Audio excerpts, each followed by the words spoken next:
Box office దగ్గర icon star Allu Arjun నటించిన sensational movie Pushpa 2 box office దగ్గర ఓవరాల్ గా పరుగును ఆల్మోస్ట్ కంప్లీట్ చేసుకోగా అన్ని చోట్ల రిమార్కబుల్ వసూలతో ఊహకందని లాభాలను దక్కించుకొని సెన్సేషన్ ను క్రియేట్ చేసిన ఈ సినిమా హిందీలో అయితే రికార్డు ముక్క మిగిలకుండా ఊచకోత కోసింది. తెలుగు రాష్ట్రాలలో కూడా సినిమా సెన్సేషనల్ రన్ ను 50 రోజులకు పైగా సొంతం చేసుకుని సంక్రాంతి సినిమాలు వచ్చిన జోరు తగ్గకుండా షేర్స్ ను సాధించి దుమ్ము దులిపేస్తూ ఇప్పుడు డిజిటల్ లో రిలీజ్ అయిన తర్వాత అన్ని ఏరియాలలో రన్ ను ఆల్మోస్ట్ ఎండ్ కార్డుకు వచ్చేసింది. ఒక్కో ఏరియాలో ఫైనల్ లెక్కలు బయటికి వస్తూ ఉండగా తెలుగు రాష్ట్రాలలో ఎక్సలెంట్ ఓపెనింగ్స్ ని సొంతం చేసుకున్న తర్వాత 2-3 రోజుల్లో కలెక్షన్స్ పరంగా డ్రాప్ అవ్వడంతో తెలుగు రాష్ట్రాలలో టార్గెట్ అందుకుంటుందో లేదో అన్న డౌట్ నెలకొన్న ఏరియాలలో రాయలసీమ ఏరియా ముందు నిలుస్తుందని చెప్పాలి. మొదటి రోజు సెన్సేషనల్ స్టార్ట్ తర్వాత స్లో డౌన్ అయిన ఈ సినిమా రికార్డు లెవెల్లో సాధించిన 30 కోట్ల బిజినెస్ ను రికవరీ చేస్తుందో లేదో అన్న డౌట్స్ నెలకొన్నప్పటికీ కూడా ఊరమాస్ లాంగ్ రన్ ను ఎంజాయ్ చేసిన ఈ సినిమా ఫైనల్ రన్ లో ఏకంగా 30 కోట్ల బిజినెస్ మార్క్ ను దాటేసి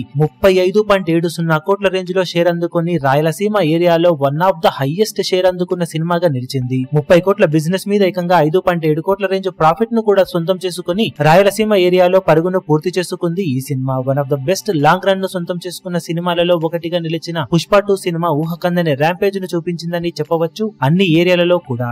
ఈ వీడియో మీకు నచ్చినట్లయితే లైక్ చేయండి, షేర్ చేయండి, ఛానల్ ను సబ్స్క్రైబ్ చేయడం మాత్రం మరవకండి. ఏ చిన్న అప్డేట్ ను మిస్ అవ్వకూడదు అనుకుంటే బెల్ ఐకాన్ ను ప్రెస్ చేయండి.